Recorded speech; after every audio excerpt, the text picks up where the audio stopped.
Yeah, I mean, my goal is to win more than anybody. I want to be the greatest of all time. I feel like you're crazy if you don't think that way. Will, when you look at your entire college career, is there anything that you feel like you want to talk about enough, or is there anything that you feel like you didn't talk about that you have? No, I mean, I think like this past year, like season didn't go as well as we would have wanted it to, but I mean, I learned a lot from it. Learned how to kind of battle through adversity and just dealt with a lot of things physically and just situationally that was tough. But I think I just became a better kind of player, better quarterback because of it. But no, I mean, I'm going to show what I'm about once I get to that next level and doing my best to show that to these coaches throughout this week as well.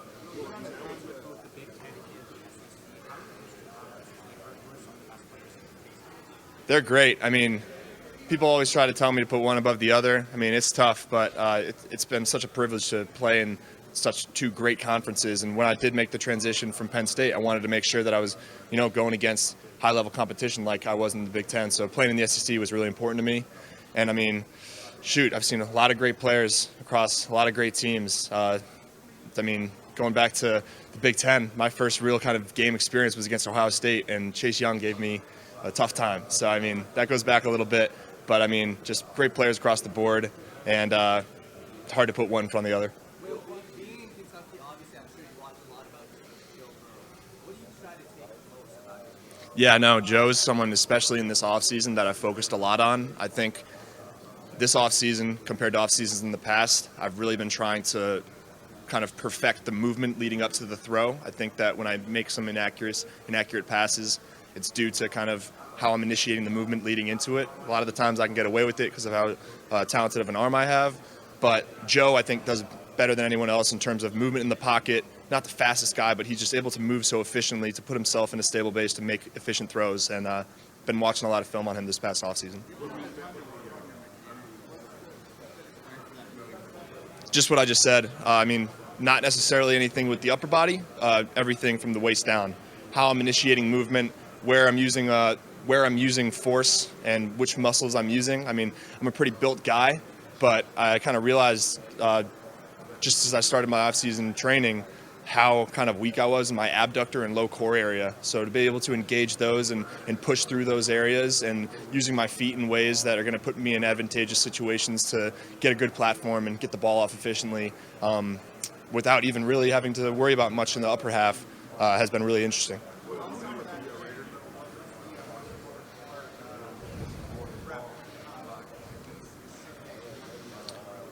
Just my recovery. I mean, coming off of a couple tough injuries this past season, really spent the first handful of weeks just doing treatment, like with the foot, the shoulder, just finally in a spot as of like 3-4 weeks ago that I'm just really feeling really, really good about my body, confident that I can go and use my athleticism to my advantage, kind of like I wasn't able to for that second half of the season this past year.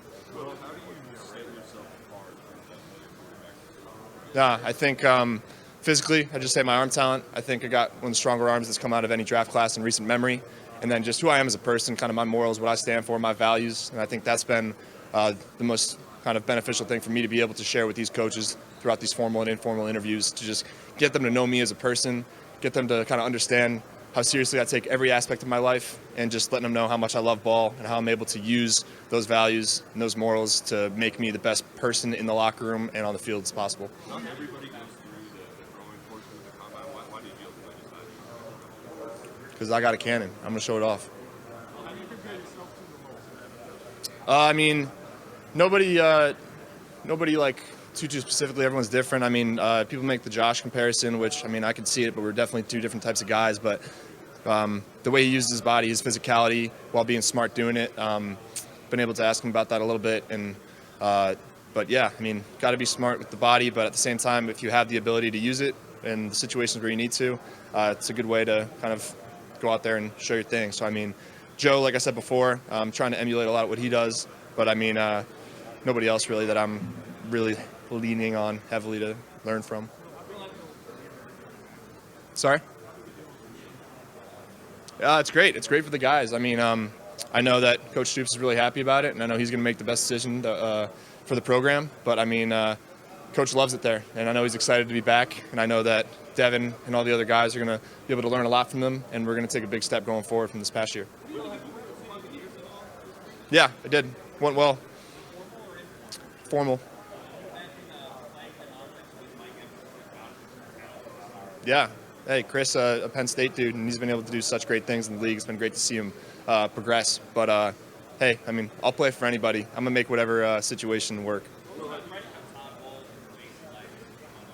It was, I mean, great dudes. I mean, didn't really kind of dig into me too much.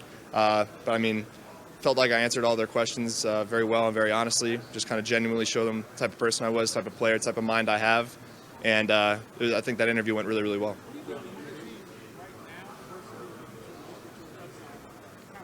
Can you repeat that, please? Do you think you could bring a team right now versus what you could bring in the future? No. I mean, I think right now I could bring them a championship team. You know, that's the confidence I have. I think I'm able to assimilate myself very, very well, better than anybody else, I believe. And that's the confidence I have just due to my experience and just due to my physical tools. I think that I'm going to be able to be plugged into any offense, learn it well, and become a leader very quickly in whatever team I play for. But obviously, the goal is to progress. I want to get better every year. I'm not expecting myself to be the best quarterback in the league right off the bat. But, I mean, that's just what development's all about, and that's what I'm going to lean on the coaches and the staff and the players around me to help me get to that level. Hey, I learned a lot. I learned that sometimes things don't go your way, and you just got to put your head down and keep working, you know? One of the things that I stand for and kind of my mantra that I always live my life by is never give up. And that whole time I was there, I never gave up. I walked in that building every day, prepared as if I was the starter, tried to show kind of the coaches and my teammates that I had the capabilities to do that. And when I made that decision to transfer, I felt like I was kind of going against that mantra. But at the same time, I realized I wasn't giving up. You know, I was just going to stick to what I believe was best for me. And I was going to go take my shot and play my cards somewhere else. So, I mean, learned a lot. I've nothing but love for all the coaches and all the players that I had at Penn State. And I wouldn't trade that time for anything.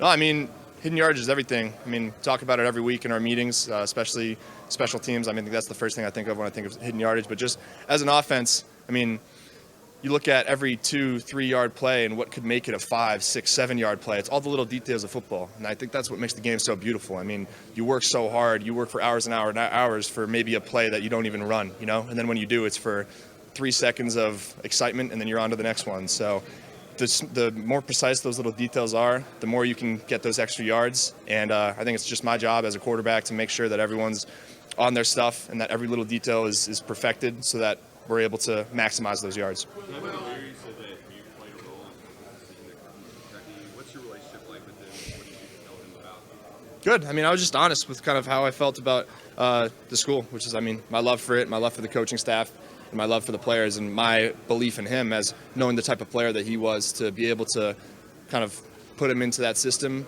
and succeed. So, I mean, obviously, I think the situation that I'm in right now, being a potential draft pick, was exciting for him to see that by playing in an offense like that and having success there, that could be a possibility for him.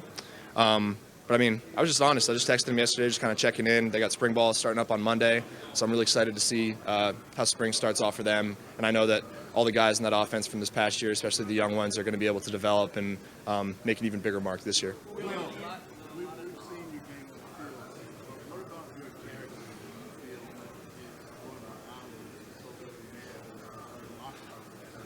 field? Yeah, I think my leadership style would definitely be that, which is just lead by example. I mean, I kind of liken it to how I first got to Kentucky. I didn't step in. I wasn't the starter right away. I didn't step in and start kind of being that rah-rah guy and just starting to boss people around.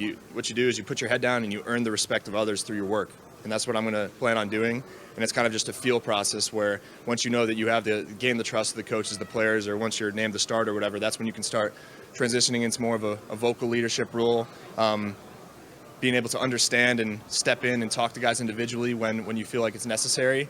And that kind of process is just gradual, but you just got to feel it out. So my ability to feel out that situation, understanding that dudes need to be led in different ways, and I think just my character, my respect, my ability to just talk to anybody with the highest level of respect and be able to put myself in their shoes and to understand and learn from them. I think that's what's great about being a leader, is like you're bettering yourself through bettering others, because you're bringing them along and learning more about yourself at the same time. So those things, along with a bunch more.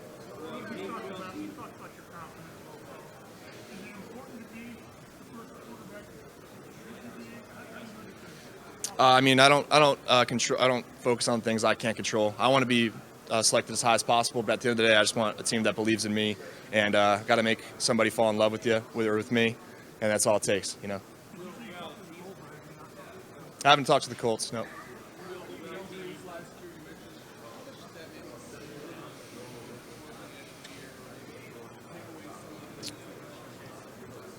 Yeah, I mean, last year, I was definitely a bigger part of the run game. I think almost 400 rushing yards, a bunch of rushing touchdowns, and that's because I was involved. We were running Q power, we were running Q draw. I was taking off and scrambling a little more. That really, even before I got hurt, that really wasn't as big a part of the game plan this year. But obviously, when I did get hurt, those got limited. So nothing from a drop back or like a play action standpoint changed really. It was just my ability for them to call design runs for me, but which again was limited even before I got hurt. I think that's just kind of one of the differences in the style, in the system. Just less emphasis on quarterback run.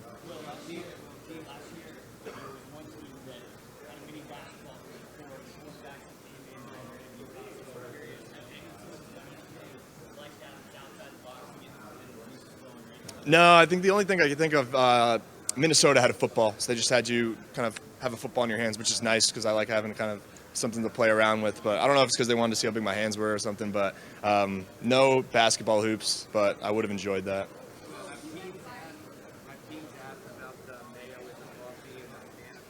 No, not really. I was surprised. I was completely ready to answer that question, but no. At the end of the day, it's just me having fun, and it's not something I do. I hope people understand that by now.